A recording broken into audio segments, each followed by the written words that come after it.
Belum set, belum masuk semua.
Bismillahirrahmanirrahim. Assalamualaikum warahmatullahi wabarakatuh.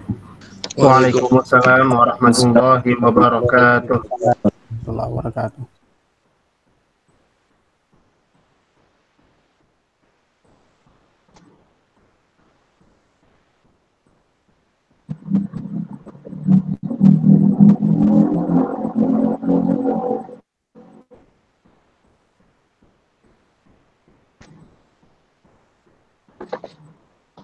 Baru 74 orang yang hadir ya.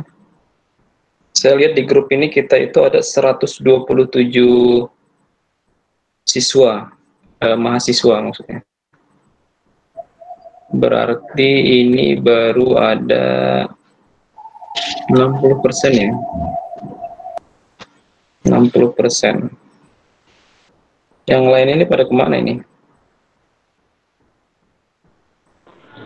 Bentar, Tat, lagi di grup. Lagi dikabarin, Ustaz.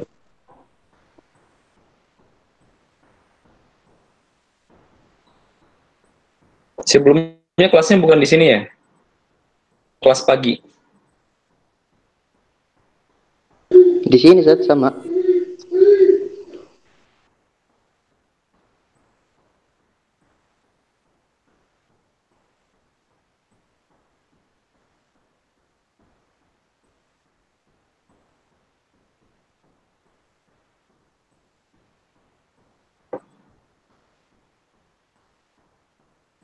Baik, kita mulai saja.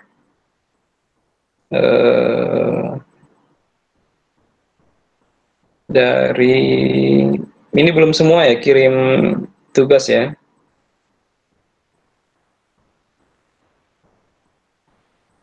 Jadi yang belum kirim tugas ya nggak apa-apa, nggak dapat nilai aja, cuman bedanya itu aja paling. Ustaz, saya mau nanya, Ustaz. Iya. Yang kemarin kan harus diralat ya, Ustaz ya? Yang punya Iya. syahid. Nah, itu saya kira gini, Ustaz, apa namanya? Ya, karena saya menyebutkan revisinya ya nggak apa-apa gitu. Saya kira seperti itu, Ustaz. Maksudnya gimana? Maksudnya kan saya di situ menyebutkan revisinya kayak misalkan republika.co.id gitu, Ustaz ya. Apa revisi? Apa namanya? Apa itu? Referensi, konfirman lagi. Referensi. Terus Ya, Ustaz, referensi. nggak apa-apa, cuman jangan berbentuk seperti berita. Jadi jangan kutipan langsung. Kutipan langsung itu namanya berita, bukan artikel. Oh gitu. Tapi kita juga karena kita ngambil dari tersebut, Sat, dari Republika itu, berarti kita nyebutkan juga, Sat, referensinya, Sat. Ya cukup dikutip sebagai diberitakan dalam Republika atau disebutkan di Republika, di Republika Online bahwa Gultom mengungkapkan apa gitu, A, B, C, dan D. Jadi jangan, saya tidak ingin mengerti, ujar Gultom. Itu berita itu. Oh gitu. Iya, jadi nggak boleh kayak gitu. Jadi nggak ada kata ujar, nggak ada kata gitu. Paham nggak maksudnya? Jadi kalau itu perkataannya Gultom, jangan dibuat seperti kutipan langsung.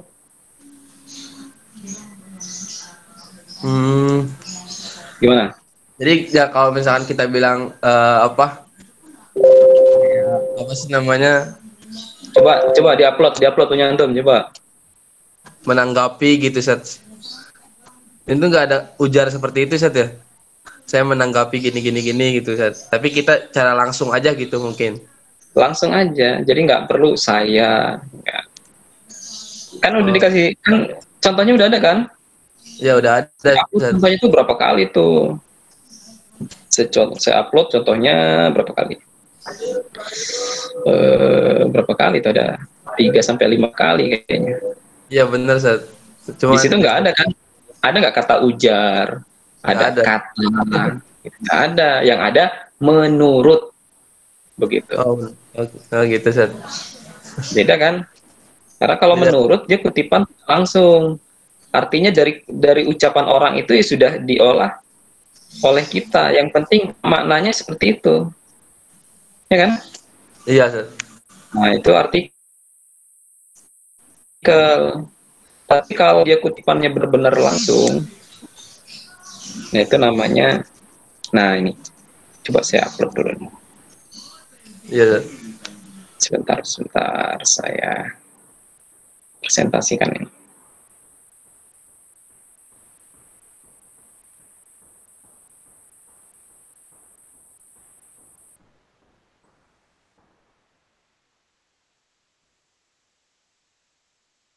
Bisa nggak? Kurang besar. Kurang besar, Sat.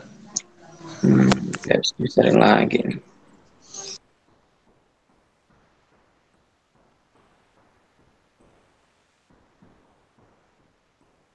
Kelihatan? Bisa pada Iya, Ustaz. Ya. Ini yang dimaksud kutipan langsung.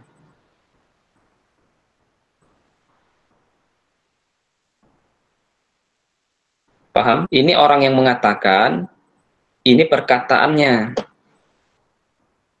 Coba saya kasih warna dulu.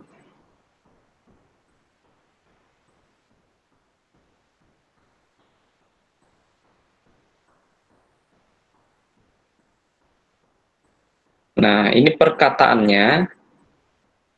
Ini yang mengatakan. Paham ya?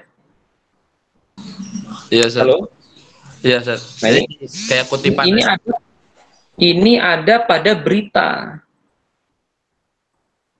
Ini ada pada berita ini. Dengan PD-nya. Gambarnya hitam, Tad. Gambar apanya? Gambar apanya belum kelihatan? persentasenya. Tulisannya. Tulisannya. Persentasenya gelap, Sat. Nggak ada apa-apa gitu. Ya, Tad. Gelap, Tad. Layarnya gelap. Oh, gelap ya. Tidak dulu. Saya cek lagi. Nggak bisa. Wah, nggak bisa presentasi saya kayak gini.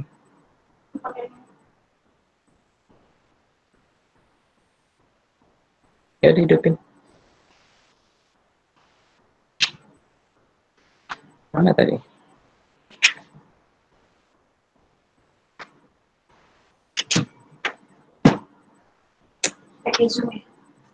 Enggak, boleh.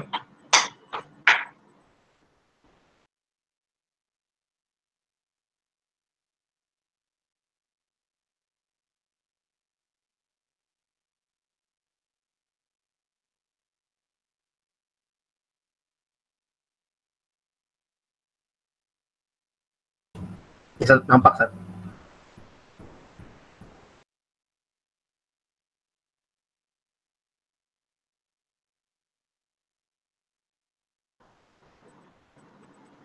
Kelihatan nggak? Halo? Ya, Sat. Kelihatan, Sat. Halo, kelihatan. Oke. Coba lihat apa namanya? Yang kasih tanda kuning. Iya, Ustaz. Nah, itu pembicara itu. Itu yang berbicara. Yang saya kasih tanda merah itu perkataannya. Jadi yang tanda kuning itu yang mengatakan, yang tanda merah itu perkataannya. Dan ini hanya untuk berita. Ya, untuk tulisan apa?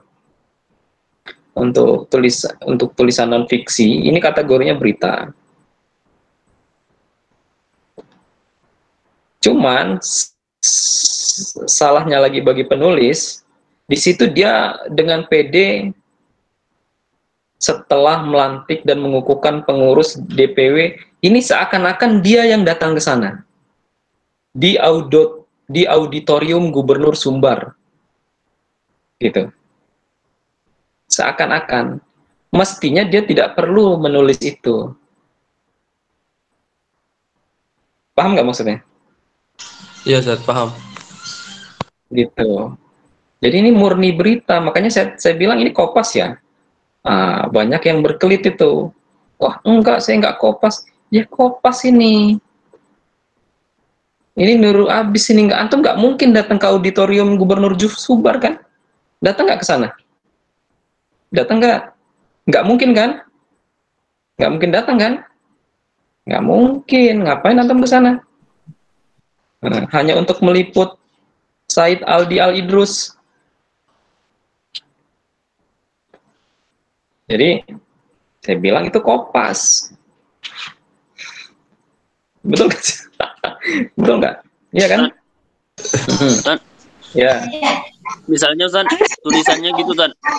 Ungkap Said Aldi Al-Idrus sebagaimana disebutkan di detik.com misalnya gitu. Gimana? Nah, itu mungkin baru tidak Kopas.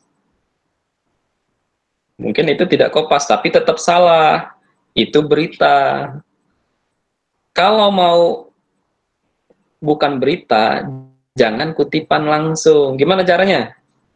Ada yang bisa nggak ngasih contoh yang ini? Jadi DPP BKP RMI Said Ali Idrus ini mengungkapkan bahwa agama lain nggak boleh ikut campur dalam agama Islam. Gitu. Jangan mengusik pemahaman agama Islam tentang kepercayaan tentang kepercayaannya begitu. Kira-kira gimana coba? Mungkin kita mengungkapkan itu dia, menyimpulkan gitu dari apa yang beliau ungkapkan. Iya, maknanya aja. Jadi coba ada yang ngasih ini nggak? Ada yang ngasih contoh nggak coba? Saya mau nyoba Sat, tapi dari artikel saya Sat. Boleh. Gimana?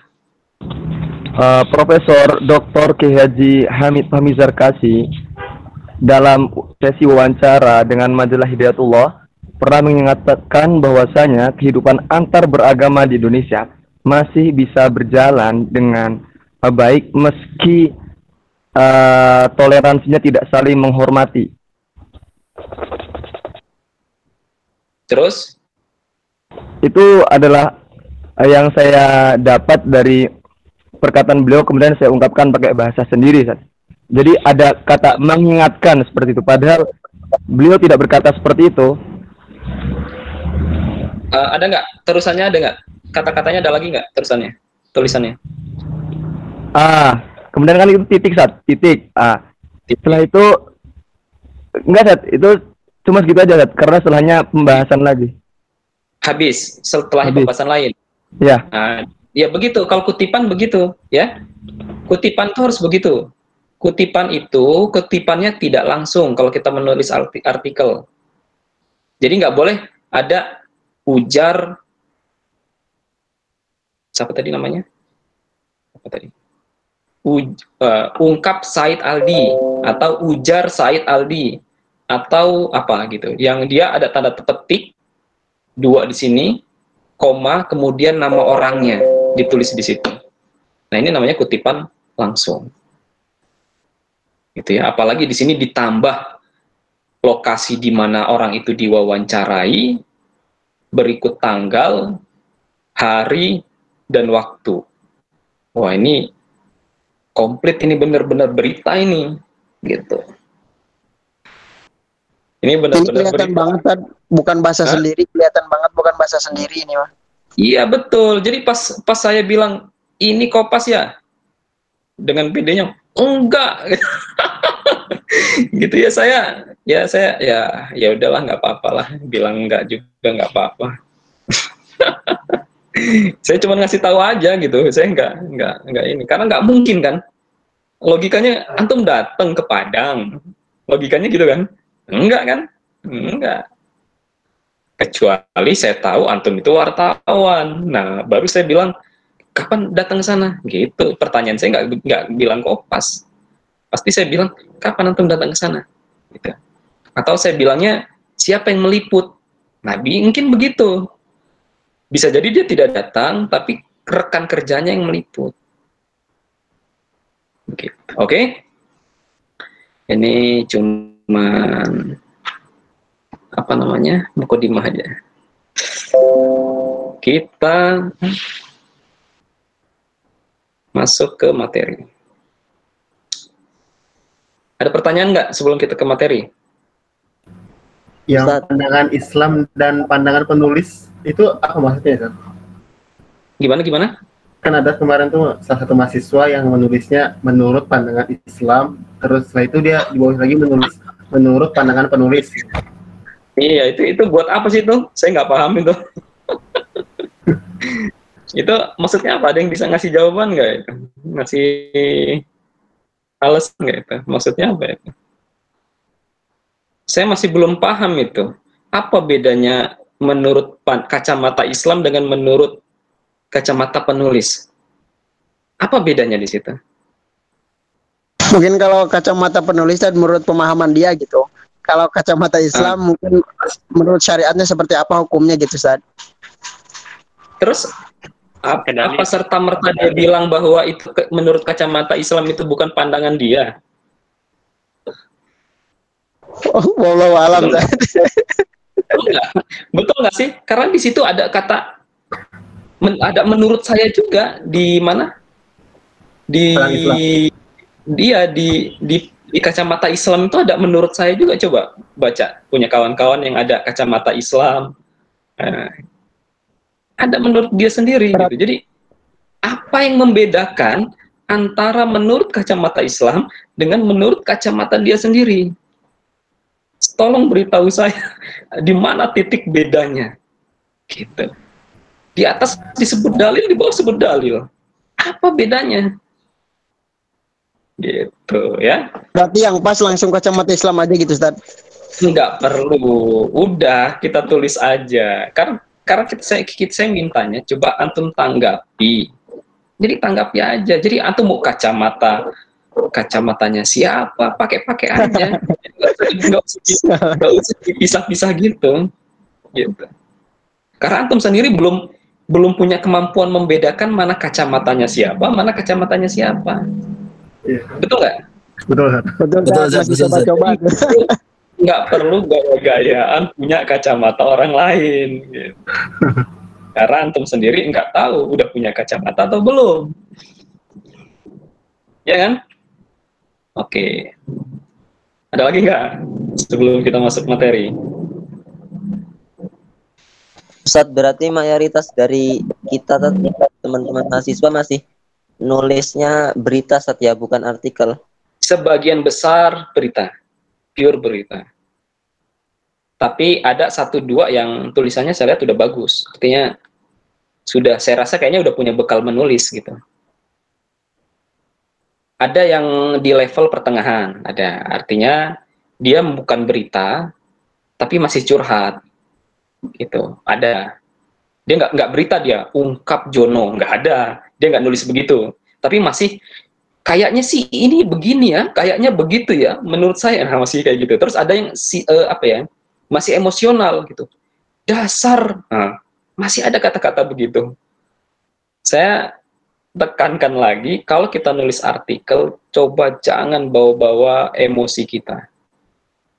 Jangan bawa emosi kita, tulis aja. Kalau bisa ya adil lah gitu. Karena yang baca banyak orang. Gitu. Nah, jadi kita ya posisikan kita seadil mungkin berbicaranya. Kalau memang dia salah, coba angkat kesalahannya. Jangan hantam orangnya. Ini gara-gara Jokowi nih. Apa salah Jokowi? Ya kan? Coba gimana cara nyalahin Jokowi bahwa buku itu bermasalah. Buku itu dianggap bermasalah atau Gultom itu dianggap bermasalah. Gimana cara nyalahinnya? Kan terlalu panjang kan? Gitu. Nggak langsung kan? Kalau dibilang salah pun itu nggak langsung gitu. Jadi nggak boleh. Ya tetap saja proporsional saja bahwa Gultom terlalu melampaui kewenangannya. Gultom itu hanya punya kewenangan di PGI, pun di sekte Protestan, di KWI aja dia nggak boleh punya suara. Kenapa harus lompat ke Islam? Harus lari ke Islam? Itu lompat pagar namanya. Gitu. Jadi kita mengkritisinya begitu. Gitu ya. Satu lagi, Ustaz. Iya, boleh. Sampai sekarang ini, sejauh ini, apa yang udah dihasilkan karyanya oleh teman-teman, kesalahan yang paling fatal saat menurut Ustadz, biar kita nggak masuk ke dalam jurang itu lagi, di mananya, Ustadz? Yang paling fatal? Yang pertama, belum bisa membedakan mana berita, mana artikel. Makanya saya mau angkat teorinya hari ini. Hari ini saya mau angkat teorinya. Jadi belum bisa membedakan mana berita, mana artikel. Terus benar. Hah? Iya benar, masih bingung kan? Iya, masih bingung kan? Mana pas baca berita, emang bedanya apa ya artikel sama berita ya? Gitu. Ini opini sama berita apa ya? Kan ini opini saya, iya opini. Tapi antum masukin berita di dalam opini antum. Itu yang bikin bingung orang bacanya. Ini baca apaan ini? Gitu. Nah, terus kedua, tadi apa tadi tentang apa? Belum bisa bedain mana artikel sama berita. Yang kedua, belum bisa mengontrol emosi, gitu. Jadi ada nggak semua sih, artinya ada 1-2 yang ada kata sumpah serapah lah, kira-kira gitulah. Walaupun mungkin nggak benar-benar sumpah, tapi intinya ya apa ya? Pokoknya kayak tadi lah, Bung, ya. Kayak emak-emak marah lah, kira-kira gimana lah, saya susah juga. Saya nggak script, jadi saya nggak, karena kayaknya kemarin tuh yang ngirim udah jam berapa ya? Jam 9 malam apa? Saya kalau udah lewat dari jam berapa itu udah nggak saya baca lagi tuh. Pokoknya ke depan kalau tugas maksimal hari Jumat maghrib, ya. Lewat dari maghrib artikelnya nggak saya terima, yang saya nilai yang sebelum maghrib. Gitu ya. Untuk hari ini dimaafkan. Besok sebelum maghrib. Ya masa saya malam-malam jam 2 malam buka artikel antum tuh gimana? Terus ada yang baru tadi pagi kirim. Sampai jam berapa tadi? Sampai jam 9 ada yang baru kirim. Sampai jam 8 apa tadi? Ada yang baru kirim. Itu ngerjainnya kapan itu? Nah itu kan berarti nggak siap-siap kita belajarnya. Sedangkan antum belajarnya itu kan cuman dari jam 7 sampai jam 12. Dari jam 1 sampai jam 2, jam 12 malam antum kosong. Ya kan? Oke, kita lanjutkan. Sudah kebaca PowerPoint-nya? Kebaca. Sudah. Kita akan bercerita tentang jenis tulisan, ya, dan gimana cara nulisnya. Ya ini semacam apa nih, semacam motivasi ya. Kata Herwono ini, penulis yang baik itu karena dia menjadi pembaca yang baik. Karena nggak mungkin orang bisa nulis kalau dia nggak pernah baca. Gitu. Terus kata Kunto Wijoyo, ya, penulis terkenal nih, syarat menulis itu cuma ada 3. Kebaca nggak sama antum? Kebaca. Syarat penulis itu cuma ada 3. Yang pertama menulis, yang kedua menulis, dan ketiga menulis. Intinya nggak ada kata tidak menulis di sini. Gitu.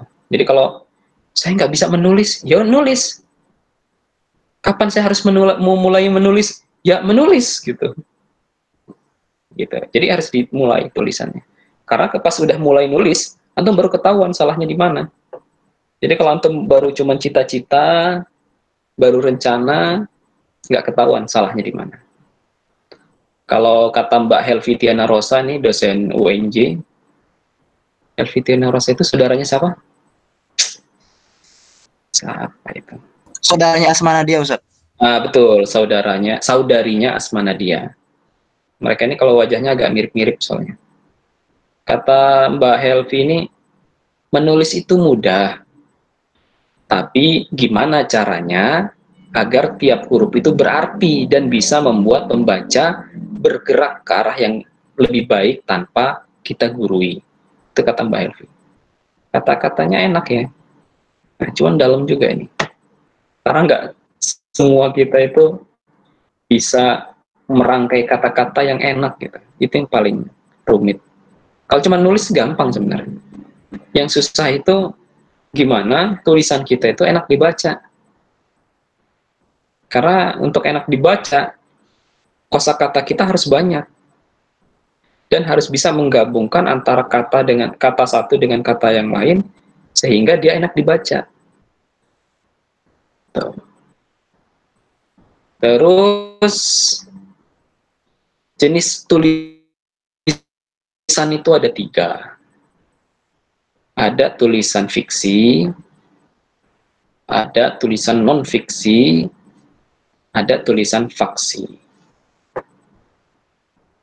Tulisan fiksi itu, ya, tulisan fiksi itu ya tulisan yang imajinatif, ya. Walaupun mungkin tulisan fiksi itu ada apa ya? Ada unsur-unsur faktanya bisa juga gitu. Kemudian kalau fiksi ini biasanya menggunakan bahasa yang apa? Yang sastra ya. Contohnya ya kayak puisi, cerpen, novel, atau tulisan skenario. Jadi fiksi itu bisa dia dibangun dari kisah nyata, atau dia bisa dibangun dari fakta-fakta, tapi tentu ada imajinasi yang digabungin dari fakta-fakta yang ada, enggak semuanya fakta juga gitu. Contoh kayak yang ada sisi faktanya itu, contoh novelnya siapa? Andrea Hirata. Nah, novelnya Andrea Hirata itu kan sebenarnya ceritanya Andrea Hirata waktu dia masih kecil kan, masih sekolah. Tapi apa ya yang ada di novelnya itu semuanya cerita yang ada di dunia dia pada saat itu? Enggak juga. Pasti ada tambahan. Contoh karakter Ikal umpamanya. Beneran Ikal begitu. Dia cuma ngikut-ngikut aja. Dia nggak pintar-pintar amat apa ya? Siapa satunya lagi yang itu? Lintang yang pintar ya? Apa iya Lintang sepintar itu? Terus apa ya Lintang sekarang gimana nasibnya dan lain sebagainya. Jadi banyak hal-hal yang dilebih-lebihkan atau dikurang-kurangkan sesuai dengan imajinasi penulis, gitu ya. Nah, kalau penulis fiksi ini biasanya disebutnya penulis kreatif ya, atau creative writing. Yang kedua, tulisan non-fiksi. Tulisan non-fiksi yang kita buat kemarin. Ya, dia berita, artikel, fitur, kolom, esai, dan tajuk rencana. Sebenarnya fitur, kolom, esai, dan tajuk rencana ini satu sebenarnya, artikel. Isinya ya artikel. Cuman beda jenis aja. Gitu. Kalau fitur umpamanya artikel yang berita yang ditulis dengan gaya artikel gitu. Terus kolom umpamanya biasanya artikel atau opini yang ditulis oleh orang-orang di luar dari wartawan itu sendiri. Contohnya kolom di Kompas umpamanya. Siapapun bisa nulis di sana. Esai juga begitu. Kalau tajuk rencana biasanya opininya redaktur. Jadi redaktur ini setelah dia menghimpun tulisan-tulisan, dia baca dulu, sekarang ini topiknya tentang apa ya? Oh, ini rame tentang PGI. Nah, dia mencoba membuat pandangan sebagai redaktur, sebagai pimpinan redaksi berita itu, terkait berita yang muncul saat ini. Terus tulisan non-fiksi ini dia harus berdasarkan ya fakta dan data. Dia nggak boleh imajinatif, gitu. Jadi nggak boleh mengkira-kira dan sebagainya. Fakta dan data itu biasanya diungkapkan dalam bentuk angka, dalam bentuk tempat, persentase, dan lain sebagainya. Dan masing-masing jenis tulisan ini, baik berita, artikel, fitur, kolom, tajuk rencana, punya ciri khas yang macam-macam ya. Baik dari konsep penyusunannya, maupun gaya tulisannya. Gitu. Nah, untuk berita, ini khusus ditulis oleh wartawan. Sedangkan yang lainnya atau artikel boleh ditulis oleh siapa saja. Itu non-fiksi. Jadi kalau kemarin ada yang nulis tentang berita, kenapa saya berani bilang ini Kompas?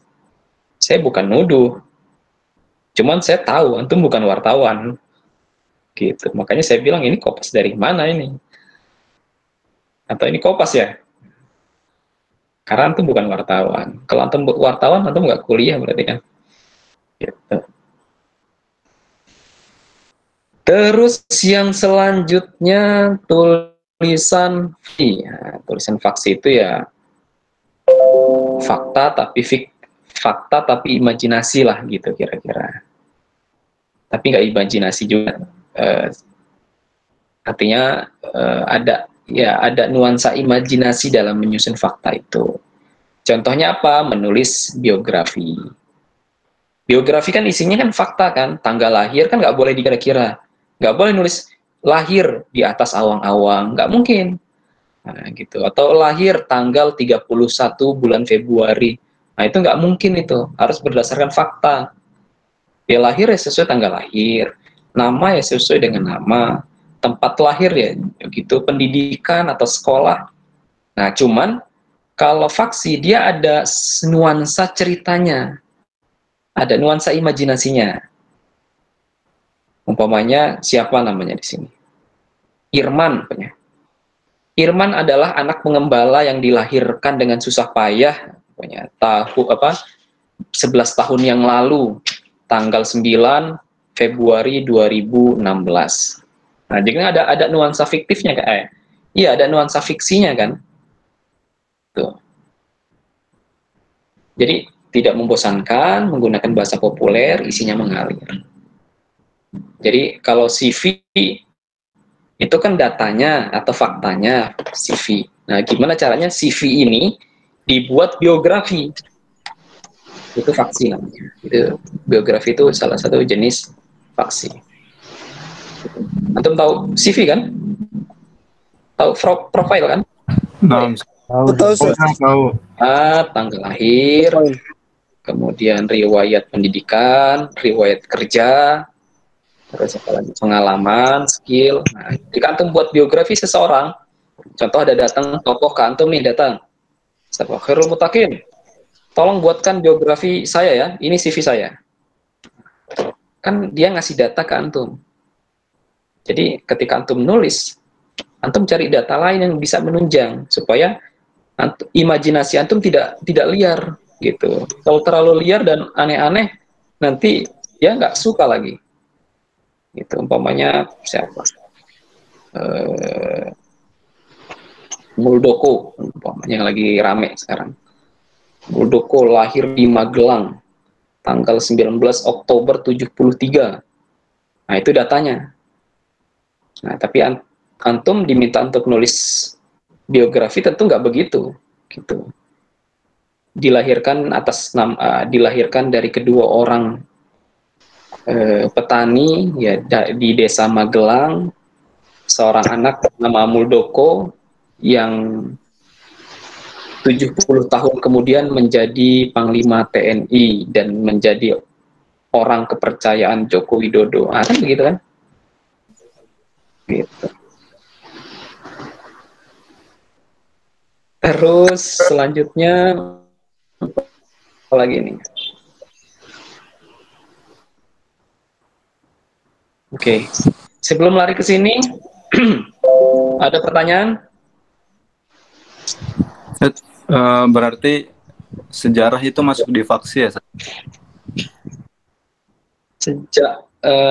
Sejarah masuknya di faksi dia. Tapi tak tergantung jenis sejarahnya. Tergantung jenis buku sejarahnya. Buku sejarah akademik atau non-akademik. Kalau akademik, ya dia nggak faksi. Dia non-fiksi. Tapi kalau dia bisa, sejarah itu bisa, tiga-tiganya bisa masuk. Bisa fiksi, bisa non-fiksi, dan bisa faksi.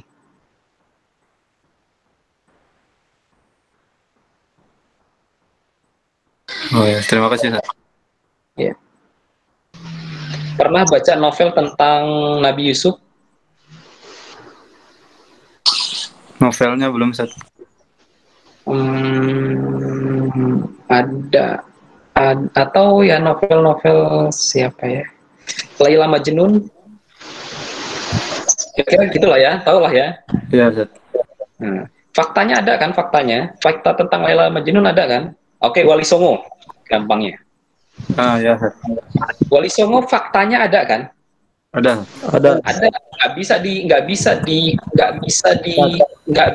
di apa namanya? Biarin. Bisa disangkal. Yang namanya Wali Songo tidak bisa disangkal karena ada pusaranya, ada keturunannya, ada peninggalannya. Jadi nggak bisa disangkal. Nah, yang bisa disangkal ceritanya mungkin karena ceritanya beda-beda. Nah, jadi cerita tentang Wali Songo itu bisa sebagian data, ya, data yang ada itu bisa larinya ke fiksi, bisa non fiksi, dan bisa faksi. Betul kan? Atau ada cerita novelnya atau apa ya? Buku tentang siapa? Soekarno. Novel tentang Soekarno, pokoknya Cinta Soekarno. Ada kan? Nah, itu masuk kategorinya apa? Non fiksi atau fiksi? Kalau dia novel berarti fiksi. Non fiksi, Ustaz. Kalau novel dia fiksi. Tapi kalau autobiografi dia baru faksi. Tapi kalau buku pelajaran ya dia non fiksi. Gitu. Makanya kalau nulis buku pelajaran biasanya hati-hati, jangan sampai ada imajinasinya masuk. Nanti merusak nanti. Karena bisa jadi imajinasi itu salah. Karena apa yang kita pikirkan saja kan. Kenyataannya belum tentu begitu. Umpamanya peristiwa penculikan Soekarno-Hatta di Rengas Dengklok. Itu kejadian sebenarnya kan kita nggak tahu. Itu apakah proses pelarian, melarikan diri, atau proses penculikan, atau proses pengamanan. Gitu. Cuman faktanya jelas dia dipindahkan atau disembunyikan di Rengas Dengklok. Itu faktanya. Tanggal sekian, tempatnya di sana, gitu. Tapi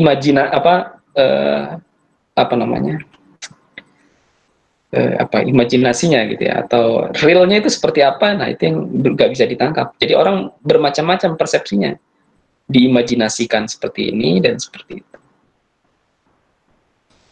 Ustadz, Iya. Untuk tulisan apa itu Pak Ustadz, non fiksi dengan jenis esai itu maksudnya bagaimana Ustadz? Apakah esai seperti esai ujian kan?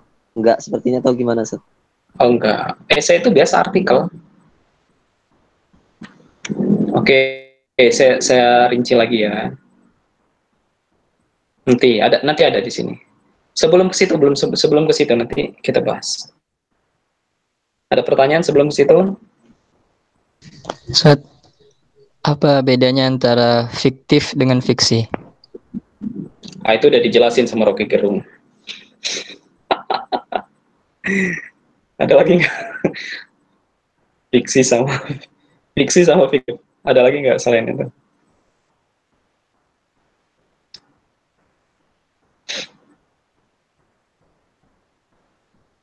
Cukup? Kita lanjut ya.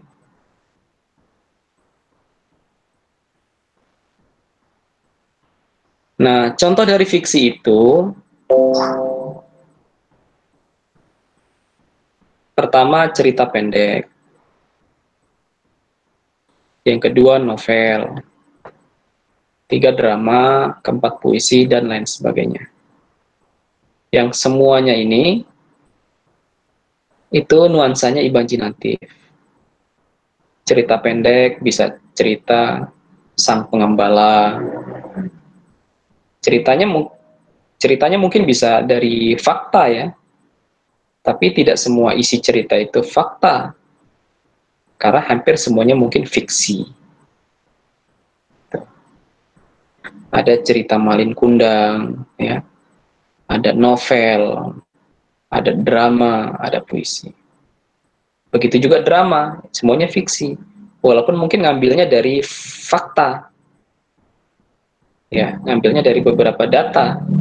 Contoh drama tentang Hari Kemerdekaan, drama tentang apa lagi?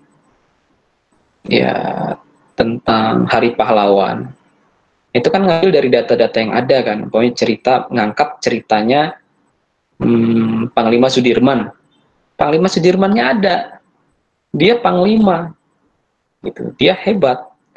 Nah, tapi ketika ditulis menjadi sebuah narasi drama, ya, cerita di dalam sebuah drama, ya, pasti itu sudah fiksi, sudah imajinasi sang penulis. Gimana langkah dan tegap dan bunyi dan sebagainya, atau ungkapan-ungkapannya siapa? Jenderal Sudirman, baik alur, plotting dan sebagainya, itu udah imajinasi dari penulis. Begitu. Ya begitu juga novel, sama saja. Walaupun ada istilah yang sering kita dengar, novel ini diangkat dari kisah nyata, umpamanya. Ya, sekisah-kisahnya nyata, kalau jadi novel tetap ada unsur imajinasinya. Kemudian non-fiksi. Non-fiksi itu berarti lawan dari fiksi. Dia bisa buku teks, ya, atau buku pelajaran. Dia bisa artikel. Kalau buku pelajaran itu biasanya berbab-bab, ya, berhalaman-halaman. Tapi kalau artikel dia singkat.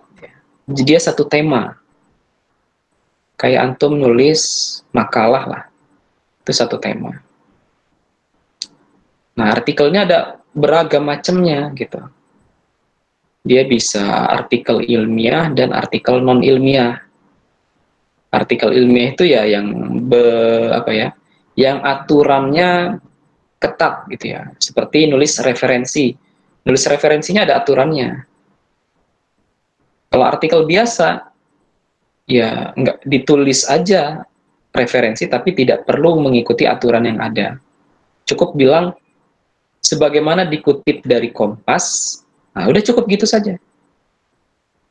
Gitu. Jadi nggak perlu menyebutkan link Kompasnya, nggak perlu menyebutkan kapan dikutip, tanggal berapa, jam berapa.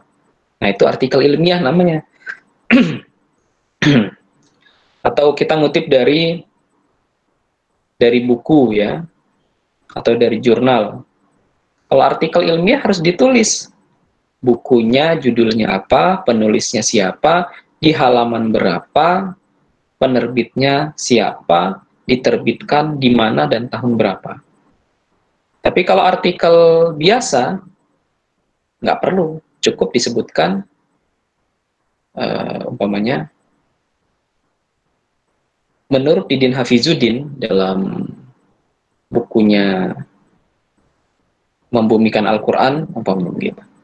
Udah cukup gitu saja. Itu artikel. Nah, artikel ini ragamnya banyak. Dia bisa esai, bisa laporan, dia bisa bisa tajuk, dia bisa dan sebagainya. Kemudian berita. Berita itu berbeda dengan artikel, walaupun sama-sama non-fiksi, tapi berita itu ada ciri-ciri sendiri, ya, seperti aktual, faktual. Kemudian dia biasanya kalau kutipan harus kutipan langsung, dan lain sebagainya. Kenapa harus kutipan langsung? Karena dia harus faktual, harus aktual, harus hari ini, harus saat ini, dan harus terbaru. Begitu. Selanjutnya esai sama seperti artikel. Laporan ya laporan, ya biasalah laporan. Ya resume juga ya hampir sama dengan laporan jenisnya. Ya. Kemudian faksi itu ya berupa fitur, ya, diari, memoir, biografi atau autobiografi. Fitur itu dia semacam berita tapi dibuat fiksi dia. Contoh tulisan dia tentang perjalanan kemana gitu. Itu ada tripping ya bahasanya, ya, kalau ke jalan-jalan itu kemana gitu, ke umroh gitu ya, ada perjalanan ke umroh, travel, antum catat semuanya, mulai dari cara daftar, kejadian-kejadian di sana dan sebagainya, posisi hotel, fasilitas hotel, bis, tempat-tempat bersejarah dan sebagainya. Tapi antum rangkai dalam bentuk cerita biasanya gitu. Itu namanya fitur. Kemudian diary. Diary itu ya semacam catatan ya, catatan harian lah. Catatan harian bisa lengkap, bisa tidak ya oleh setiap orang ya. Memoir juga kurang lebih begitu. Biografi dan autobiografi ya kurang lebih sama yang tadi ya. Sudah kita ceritakan. Setiap jenis tulisan itu punya ciri khas ya. Semua orang bisa menguasai jenis tulisan apapun. Karena pada dasarnya nulis itu apa? Kecerdasan linguistik ya, yang bisa lahir dari latihan-latihan, kebiasaan-kebiasaan yang terus diasah sehingga jadi terampil. Gitu.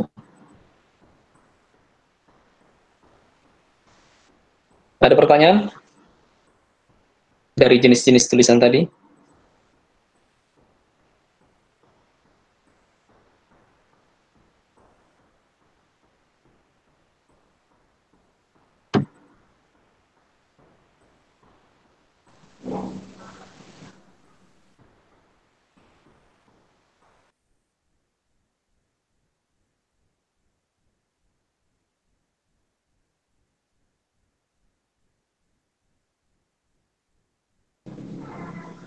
Lanjut, Tat.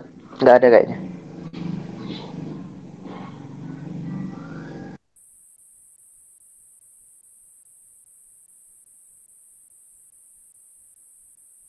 Sebentar ya.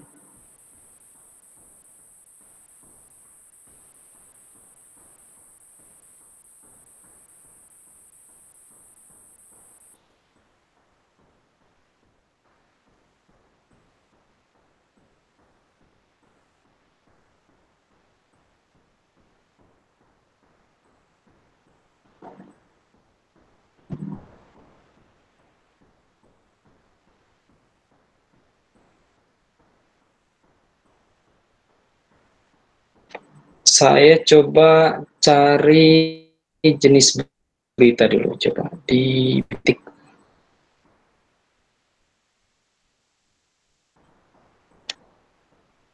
Pertanyaan set di chat.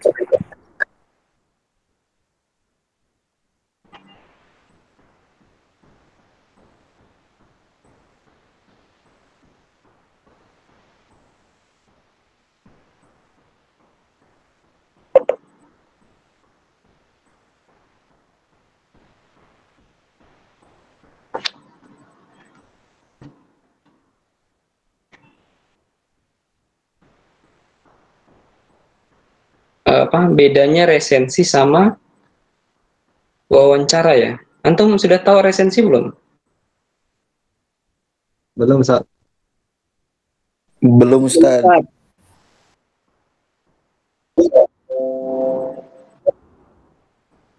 Jadi resensi itu menilai, artinya nilai apa?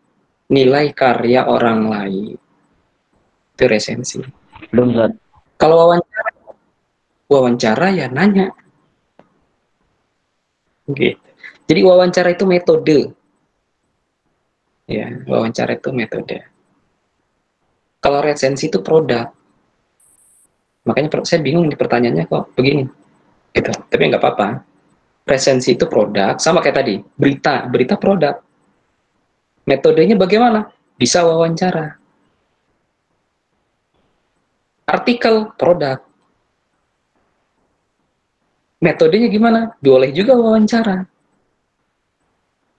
Gitu. Buku produk. Metodenya bagaimana? Boleh dari wawancara.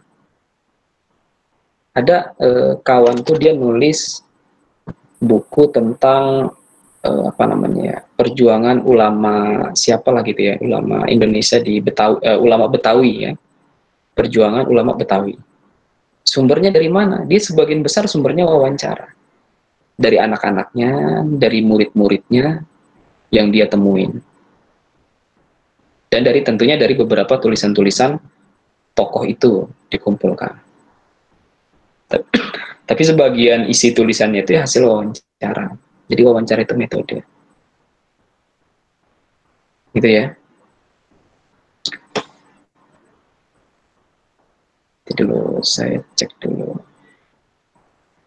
berita.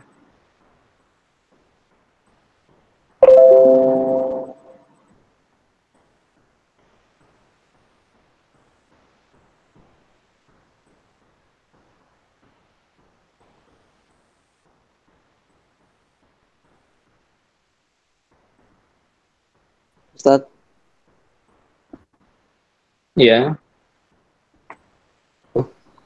kalau apa namanya para wartawan itu menulisnya berarti di itu saat non fiksi itu saat karena mereka menulis berita seperti itu saat atau bisa juga di fiksi dan faksi saat. wartawan bisa semuanya, boleh menulis semuanya. Tapi dia punya kewenangan khusus dalam menulis berita. Gitu. Karena wartawan itu dilindungi oleh satuannya, satuan wartawan.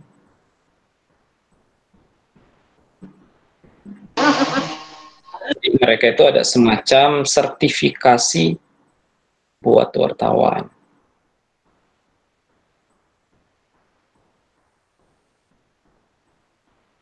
Jadi nggak sembarangan jadi wartawan. Ada prosesnya. Nah, sekarang saya tampilkan. Aduh, ini banyak banget iklan-iklan. Nah, ini contoh berita. Babak baru konflik Demokrat saat BW, siapa BW? Saya lupa. Oh, Budi Waseso. Babak baru Demokrat saat AHY gandeng Budi Waseso. Betul ya Budi Waseso ya? BW itu siapa sih? Oh, Bambang Wijayanto. Budi Waseso maka Bambang Wijayanto. Nah, ini judul apa namanya? Judul beritanya. Nah, berita itu isinya biasanya cuma 1 atau 2 paragraf. Poinnya ya.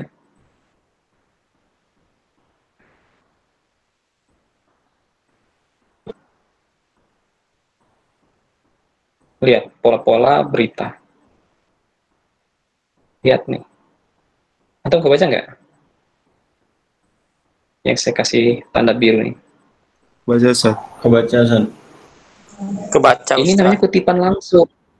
Kutipan langsung. Ada tanda petik 2-nya.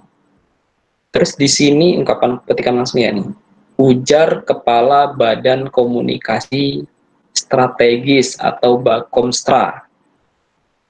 Nah, itu. Ujar. Nah, itu kutipan langsung. Nah, ini berita. Gitu. Jadi ada istilah kata-kata saya atau kita. Nah, itu kutipan langsung. Makanya kalau ada artikel tiba-tiba ada saya, padahal itu bukan penulis, wah itu nggak bisa itu. Dia harus jadi orang ketiga. Ya. Dia harus dijadikan orang ketiga dulu. Kalau ini kan masih jadi orang pertama kan? Padahal ini orang ketiga kan mestinya.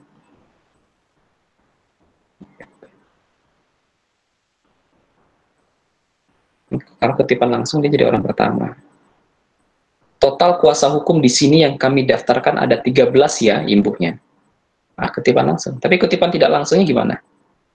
Berarti Herzaku sebagai kepala Bakomstra mendaftarkan 13 kuasa hukum. Nah, itu kutipan tidak langsungnya.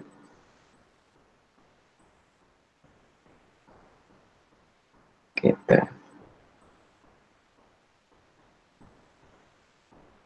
Jadi kalau antum mengambil data dari detik, jadi gitu ya, kutipan langsung dibuat kutipan tidak langsung.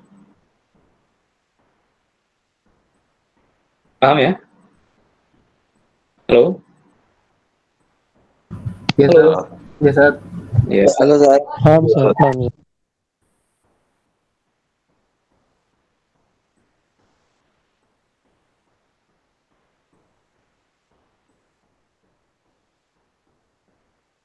Terus apa lagi nih yang belum?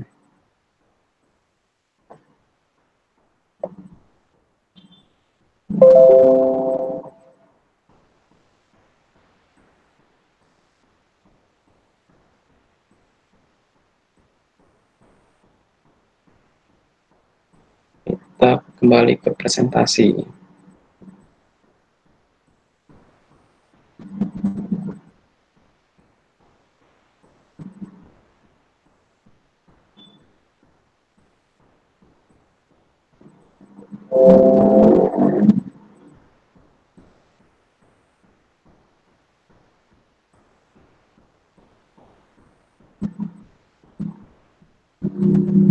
Ya, ini konsep saja lah ini sebenarnya. Antara perbedaan dari beberapa naskah ini, kalau berita ya ungkapannya pasti informasi faktual, itu berita ya. Jadi seputar fakta-fakta yang ada. Terus bedanya dengan artikel, kalau artikel itu ya sikap penulis, pandangan penulis, opini penulis. Contoh tadi, berita tadi kan informasi faktualnya bahwa Demokrat menggandeng Bambang Wijayanto. Nah, gitu kan beritanya kan. Jadi kita cuma memberitakan saja bahwa Demokrat menggandeng Bambang Wijayanto untuk menghadapi KLB Sumatera Utara. Nah, itu berita. Nggak boleh ada opini di situ. Nah, tapi kalau dia artikel atau opini, dia bentuknya sikap penulis. Nah, kita ungkapkan di situ sikap kita terhadap fakta yang tadi. Nah, umpamanya kita amat tidak dibenarkan, itu umpamanya jika Partai Demokrat sampai ada ketua tandingan. Nah, itu kan pandangan kita. Tanpa harus menulis pandangan saya, tanpa harus begitu ya. Jadi dicoba kita menulis itu sehalus mungkin gitu, untuk mengungkapkannya. Jadi antum nggak perlu menulis menurut pandangan saya gitu, nggak perlu. Cukup antum langsung tulis saja. Sangat tidak tepat jika pemerintah ikut campur dalam perseteruan internal Partai Demokrat, apalagi sampai menyeret pejabat di tingkat istana. Nah, itu artikel tuh, bukan berita. Berita nggak boleh punya asumsi begitu. Nah, kalau dengan fitur dia deskripsi dan penjelasan. Dia mirip artikel, lebih mirip ke sana. Kalau berita, ketika kita baca berita ya kita dapat informasi, gitu, dapat informasi bahwa kejadiannya Partai Demokrat terpecah, informasinya gitu. Nah, tapi kalau kita baca artikel, jadi kita punya pandangan, kita mendukung perpecahan ini atau kita mendukung pemerintah terlibat dalam konflik internal Partai Demokrat, atau kita setuju atau kita tidak setuju. Nah, jadi pilihannya dua itu setelah kita baca artikel.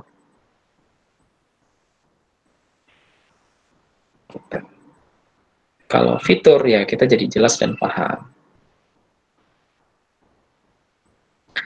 Terus kalau berita sifatnya melaporkan. Jadi dia hanya memberitakan, menggambarkan bahwa telah terjadi kebakaran di Pasar Senen. Cukup itu saja.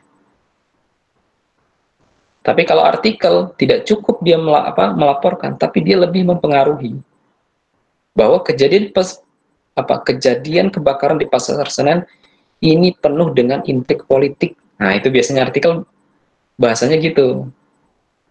Dia lebih banyak asumsi, dia lebih banyak sikap penulis itu biasanya sangat dominan di artikel.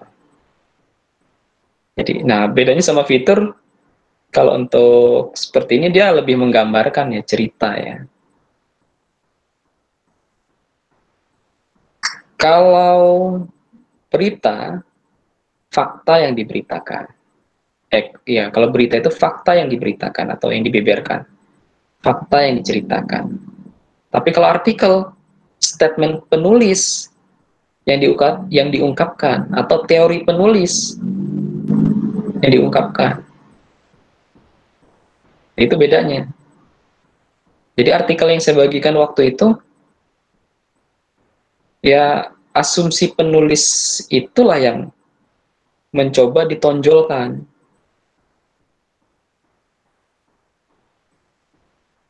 Kalau hubungannya sama PGI kemarin, ya berarti teori antum harus harus ngangkat teori yang antum dukung untuk mengungkapkan apa. Jadi antum dalam mensikapi PGI mensurati Kemenak itu, sikap antum apa? Nah, itu yang antum angkat, dan sikap antum itu biasanya kan didukung dengan statement-statement kan, atau teori-teori. Nah, itu yang coba antum angkat. Itu artikel. Bahwa Gultom ini tidak bisa menghayati sebuah keragaman gitu. Jadi kalau dia menginginkan isi materi PAI itu mau diseragamkan dengan materi gereja, itu tentu salah besar. Kenapa? Ya dia terjerumus kepada keseragaman, bukan Pancasila.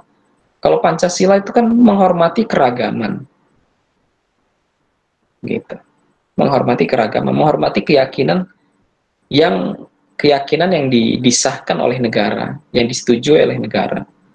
Jadi kalau dia ingin menyeragamkan agama pada satu agama ya, atau agama tertentu, ya berarti dia tidak Pancasilais gitu. Nah, itu teori yang kita angkat. Nah, kalau di fitur dia bentuknya ya fakta keilmuannya yang diuraikan. Nah, berita strength-nya itu ya news. News itu sesuatu yang baru. Gitu. News itu sesuatu yang baru. Jadi nggak sembarangan juga asal berita. Contoh, ada ibu-ibu lahiran. Apa iya antum mau angkat itu jadi sebuah sebuah berita kalau antum wartawan? Ya nggak bisa juga kan? Gitu. Nggak bisa juga. Kenapa? Karena dia strand-nya bukan news. Tapi kalau yang melahirkan itu Megawati umpamanya, nah itu baru news. Kok nenek-nenek tahu udah melahirkan, dan dia tokoh atau orang nomor 1 di PDI, kan news itu berarti. Gitu. Kalau antum memberitakan ada orang nikah lagi, itu bukan berita. Antum bilang, oh, kemarin Pak Soeharno menikah, bukan news itu. Antum memberitakan itu nggak kategori news. Kenapa? Pak Soeharno itu siapa? Tetangga saya. Apa lebihnya dia? Kenapa harus diberitakan? Orang menikah kan banyak. Nah, tapi kalau presiden presiden kelima kita, gitu, apa Bapak Bambang Susilo Yudhoyono menikah lagi. Nah, itu baru news. Paham ya? Apa bedanya news atau bukan? Jadi nggak semuanya itu bisa jadi news.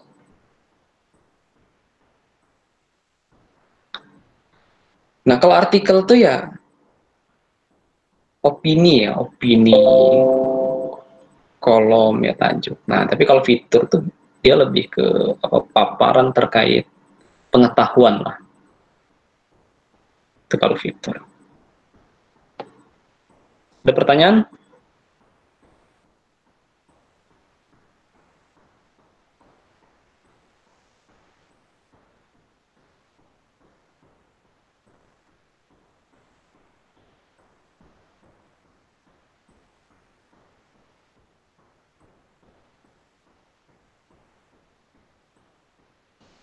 Cukup? Kita lanjut. Lanjut aja, Sat. Ya, sekarang kita sekarang berbicara tentang berita. Berita itu apa?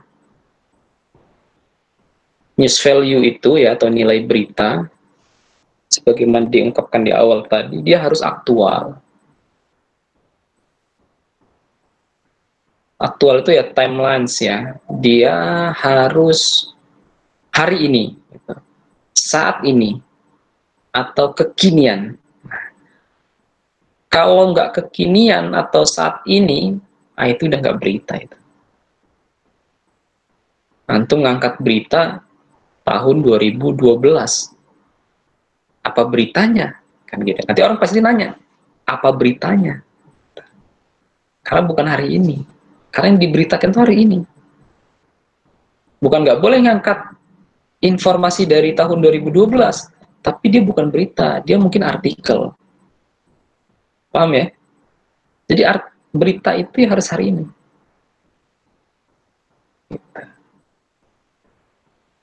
Terus yang selanjutnya dia harus faktual. Faktual itu ada datanya, benar-benar terjadi. Jadi bukan imajinasi. Akan terjadi kecelakaan, nah itu bukan berita. Dan gimana kok akan terjadi? Korbannya siapa belum ketahuan, di mana tempatnya belum diketahui, siapa yang menabrak juga nggak ada yang tahu. Nah, ini bukan berita ini, gitu ya. Terus yang selanjutnya penting, nah itu baru bisa jadi berita. Jadi kita kalau mau nulis berita itu harus penting. Kalau nggak penting buat apa? Selanjutnya menarik. Buat berita itu harus menarik. Kalau nggak menarik, nggak ada yang baca orang. Makanya sekarang banyak berita-berita di di berita-berita online ya, media online. Dia buat berita semenarik mungkin, walaupun kadang nggak penting. Kita nggak boleh kalau kita buat berita, jangan hal-hal yang nggak penting. Yang penting aja. Karena terlalu penuh kepala kita diisi dengan hal-hal yang nggak penting.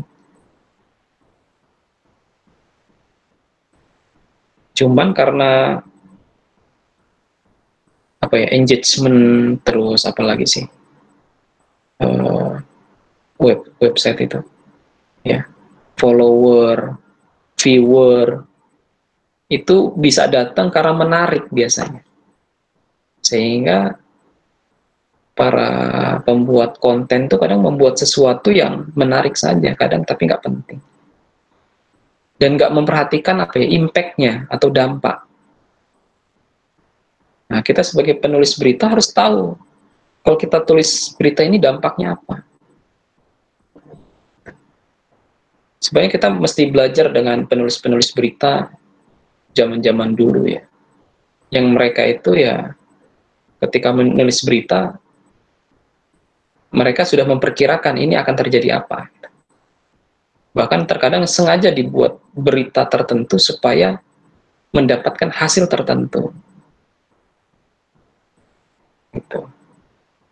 Contoh waktu itu, walaupun mungkin secara kebetulan ya kasus Ajinomoto ya, masih ingat nggak tuh? Antum sudah lahir atau belum kasus Ajinomoto? Kesadaran halal Belum, di Indonesia.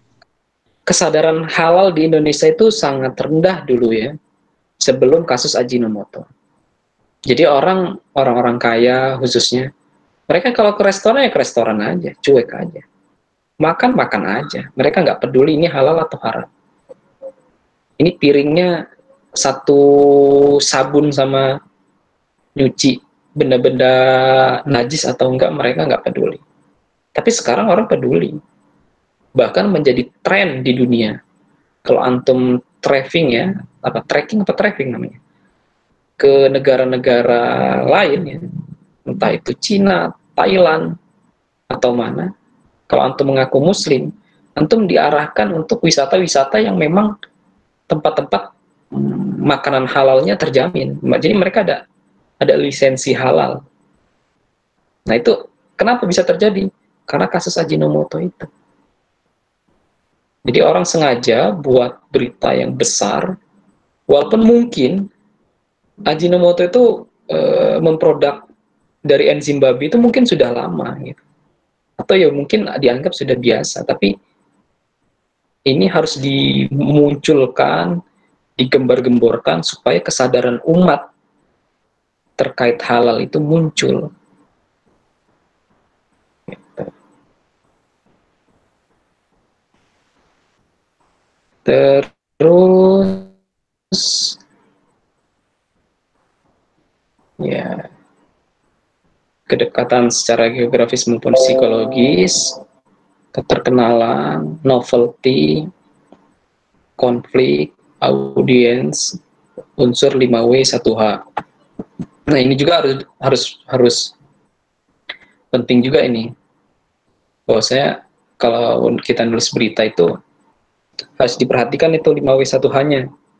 5W itu ya what, who, where, when, why. 1H-nya itu who. Ya. Apa, siapa, di mana, kapan, bagaimana, dan kenapa gitu ya. Nah itu harus.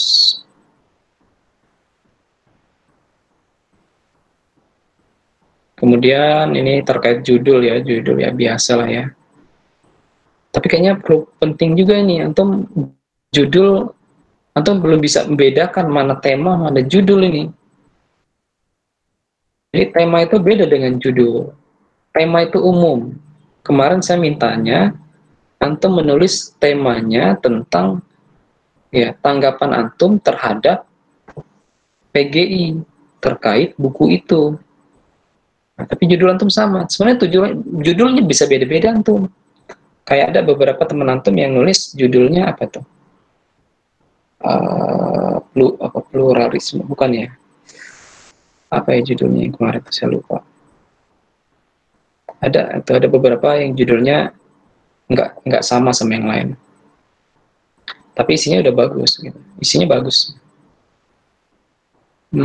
Toleransi ya pokoknya. Atau bisa buat judul toleransi yang kebablasan. Itu bisa juga. Atau mundurnya toleransi kita atau apalah, itu judul.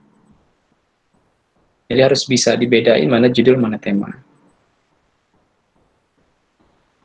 Terus kalau judul artikelnya artikel non ilmiah, antum bebas aja nulis judulnya, nggak perlu terlalu kaku menanggapi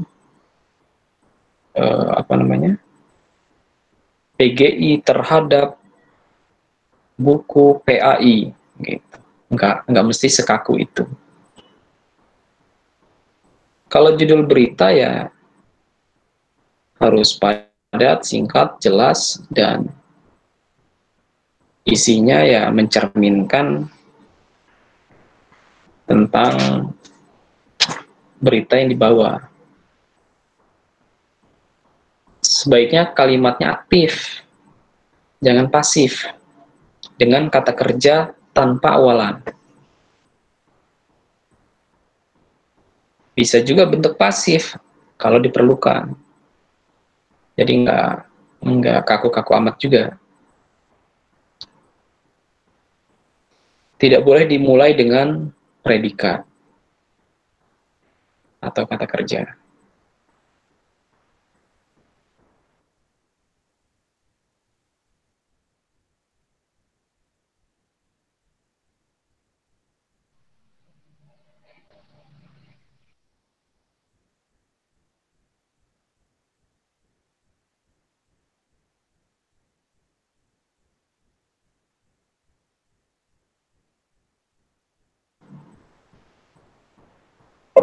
Kok saya di mute tadi?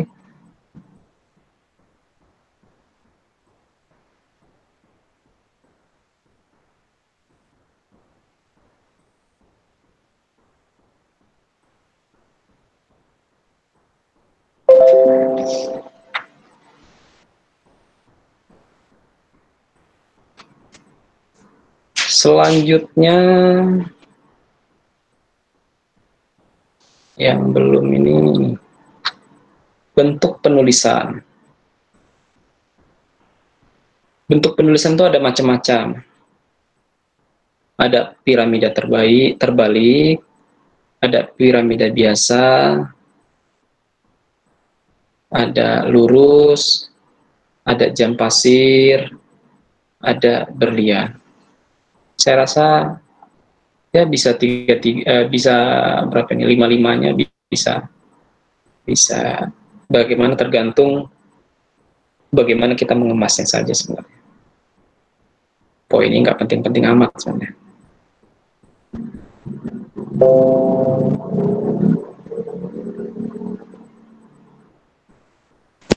Tapi maaf Seth, itu maksudnya gimana Seth? Piramida terbalik, ya? Piramida itu maksudnya gimana Seth ya? Piramida terbalik, kan kita biasa. Kan kita kan pernah baca koran kan? Pernah nggak baca koran? Atau baca tulisan berita lah di website kayak tadi. Nah, kira-kira poin beritanya itu ada di mana? Nah, itu kan macam-macam itu, nggak ada yang sama. Iya, benar.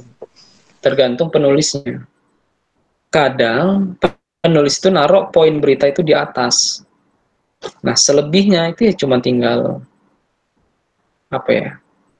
Tinggal isinya saja, gitu. Bukan isinya apa?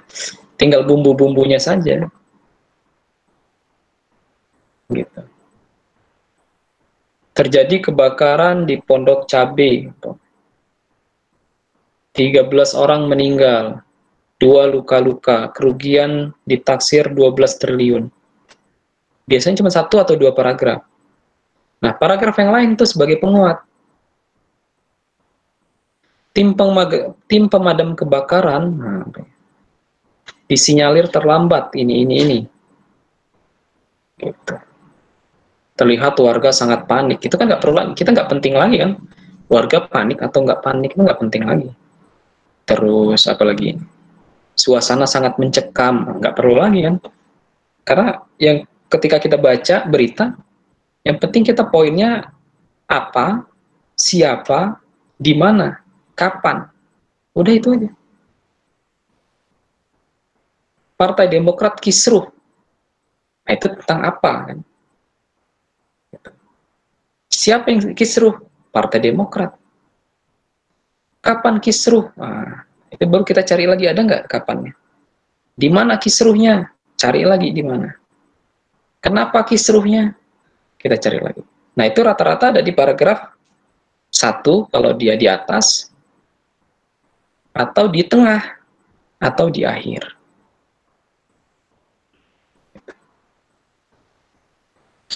Ya, gitu. Dan itu tergantung penulis, kadang naruhnya di mana. Sama kayak antum, kalau ada teman antum datang kan, kurang lebih gitu juga datang.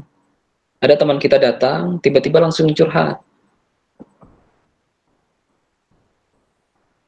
Gitu. Pinjemin saya duit dong. Gitu. Nah, itu udah poinnya itu. Pas dia datang pinjemin duit, nah itu poinnya. Nah, setelah ke bawah itu pasti bukan poin lagi. Bumbu-bumbunya saja. Saya udah 3 hari tidak makan. 2 hari setengah tidak minum, anak saya belum makan, ini itu, saya sudah 3. Nah, itu udah bumbu saja. Poinnya, pinjam uang. Atau ada lagi datang nggak langsung poinnya di akhir. Datang, hei gimana kabar? Kurang enak nih, saya lagi pusing. Kenapa pusing? Ini nggak kerja, ini itu panjang ceritanya, kemana-mana ujungnya. Bisa nggak minjemin saya uang? Nah itu berarti poinnya di akhir.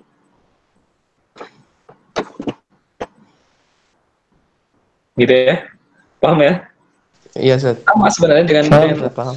dengan kondisi kita sehari-hari ya biasanya sama gitu. Cuman mungkin kalau tulisan itu ya tertulis dan terencana biasanya.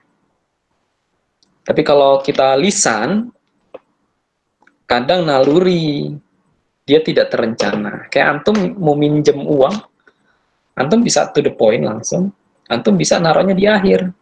Tergantung naluri antum, kebiasaan antum gimana. Kan gitu. Contohnya waktu antum masih di Aroya, mau izin gitu. Atau mau apalah gitu. Antum kan kadang bisa langsung kan. Assalamualaikum, Ustaz, saya mau izin. Nah, itu to the point. Baru nanti akhirnya diceritain yang macam-macam, yang pendukungnya lah, kalimat pendukung, kalimat penjelas, bumbu-bumbunya lah, alasan kenapa antum mau izin. Tapi poinnya antum mau izin. Atau antum nggak langsung ngomong begitu, tapi kalimat pelengkapnya dulu yang diungkapkan, latar belakang, baru poinnya. Jadi saya sebenarnya pengen izin. Ada pertanyaan?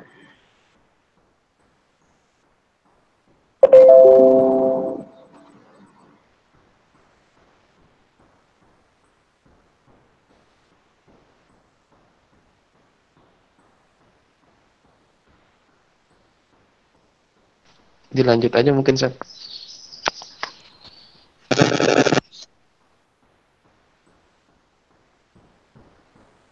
Kita selesai sampai jam berapa? 4 menit lagi. Jam 12. Untuk sekarang tugasnya antum buat berita tentang apa yang mau kita angkat berita.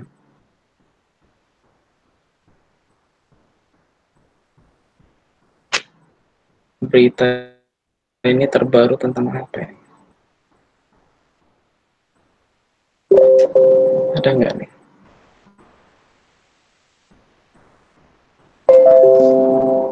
Kalau masalah infotainment yang banyak diangkat, Ustaz, itu berita bukan, Ustaz, sebenarnya, Ustaz? Yang tentang apa tuh? Infotainment gitu, Ustaz, maksudnya tentang artis-artis atau segala macam, Ustaz. Ya berita juga. Iya, Ustaz. Oh ya, sekarang ini berita terbaru ini tentang peta jalan pendidikan Indonesia ya, yang menghilangkan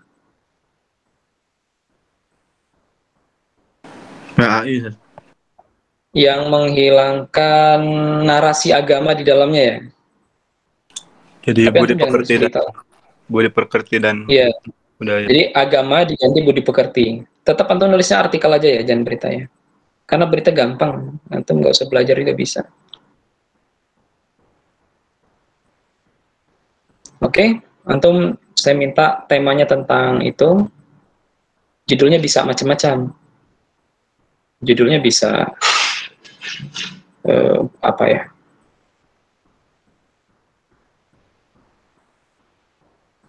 Judulnya bisa ya macam-macam. Perlunya penguatan pendidikan agama di Indonesia, pokoknya.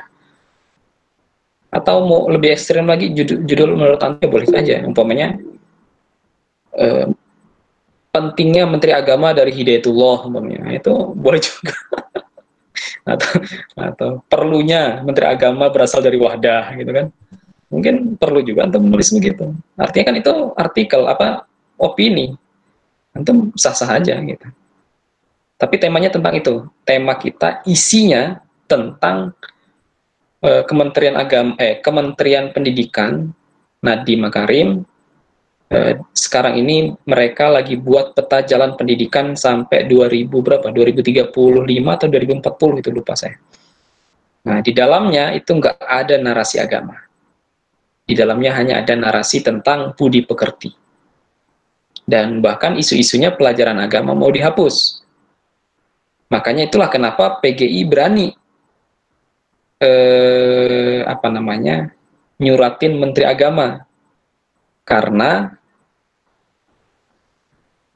dia pengen ngangkat isu bahwa pelajaran agama ini berbahaya. Contohnya yang tentang Injil itu. Jadi di buku PAI tentang Injil tidak diajarkan sesuai dengan pemahaman mereka, sehingga kemungkinan terjadi konflik nantinya ketika ada beda pandangan. Nah, itu persepsi Gultom. Gitu. Jadi isu ini sebenarnya beriringan gitu, saling menguatkan.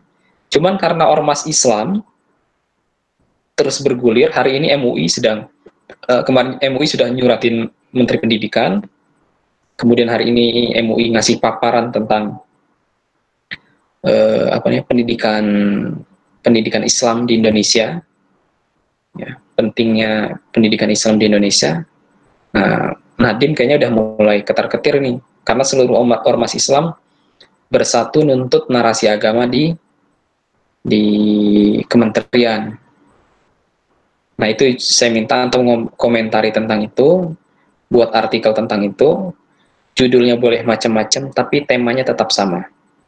Terkait peta jalan pendidikan Indonesia yang tidak mencantumkan narasi di dalamnya. Itu temanya ya, ingat ya. Jadi jangan buat judul berita lagi nih. Judulnya judul berita lagi itu. Terus kalau mau kutipannya tidak langsung.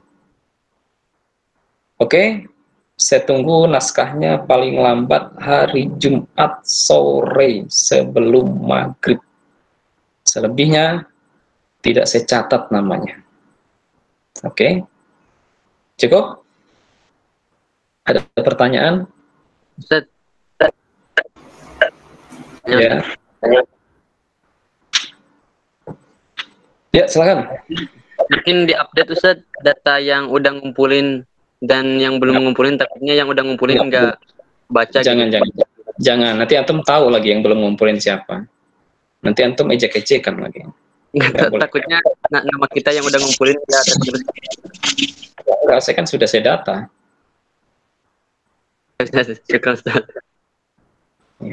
Oh ya, ketua kelas nyatat nggak sih siapa yang ngomong sama yang nggak ngomong di setiap pertemuan kita? Ketua kelas hadir nggak ketua kelasnya nih? Jangan nggak ada Zat. Oh ya, saya ini lagi ya, saya informasikan lagi ya, kawan-kawan, kalau ada yang sakit tetap bisa kuliah. Jangan gara-gara sakit nggak kuliah. Ini kuliahnya kan bisa di rumah ini. Gitu. Jadi jangan alasan sakit lah. Sakitnya juga mungkin sakit cacar, sakit panu. Nggak usah. Kita belajarnya ini udah sangat ringan ya gitu ya. Jadi antum bisa belajar. Artinya lawanlah macam-macamnya. Jangan malas-malasan lagi lah udah. Antum rugi nih gitu. Ini bahaya ini kalau antum nggak belajar ini bahaya. Yang rugi antum sendiri. Bangsa kita ini udah ngeri. Saya ngeri sebenarnya. Anak mudanya banyak yang nggak belajar, bocah-bocahnya nggak belajar. Tuh yang di kampung yang nggak punya sinyal, mereka nggak pada belajar itu. Udah nggak belajar, nggak punya kesadaran belajar juga, ya udah. Gitu. Nah, jadi antum karena sudah mahasiswa lah ya. Jadi saya nggak perlu ngubrak-abrik lagi, nggak ada alasan, nggak ada ini itu. Ya. Kalau antum memang nggak bisa kirim file berupa file, fotoin aja kan gampang. Nggak bisa ngetik gitu, antum tulis tangan aja. Tulis tangan, kertas, ditulis pakai pena. Setelah itu antum fotoin, kirim ke grup. Kan lebih gampang kan? Saya nggak punya laptop umpamanya. Tulis tangan aja. Kemudian antum foto, kirim ke grup. Tapi kalau antum alasan nggak ada laptop, nggak ada ini, nggak ada itu, Itu nggak ada alasan. Belajar itu pakai apa aja udah, ya. Nggak boleh malas-malasan.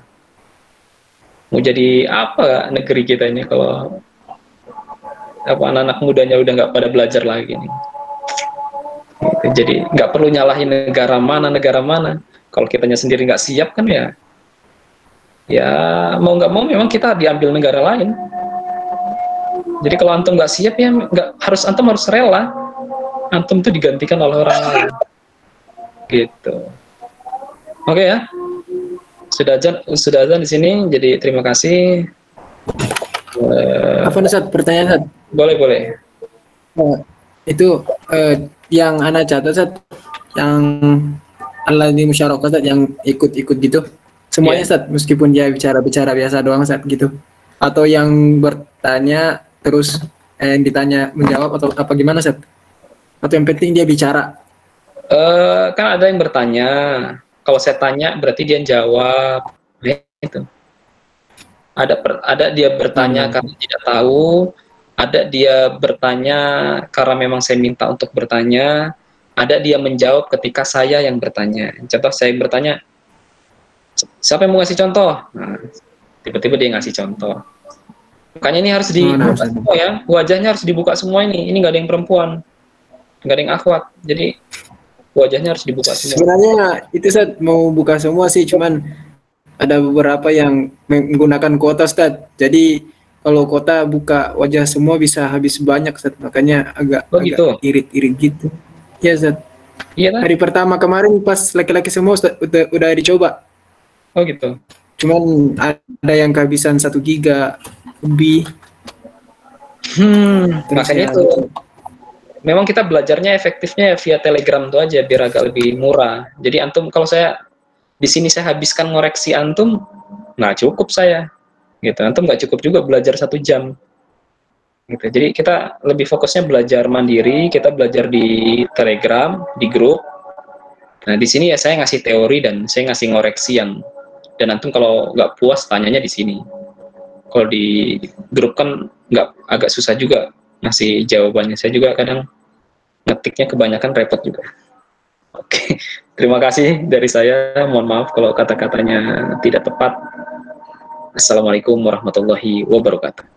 Waalaikumsalam warahmatullahi wabarakatuh.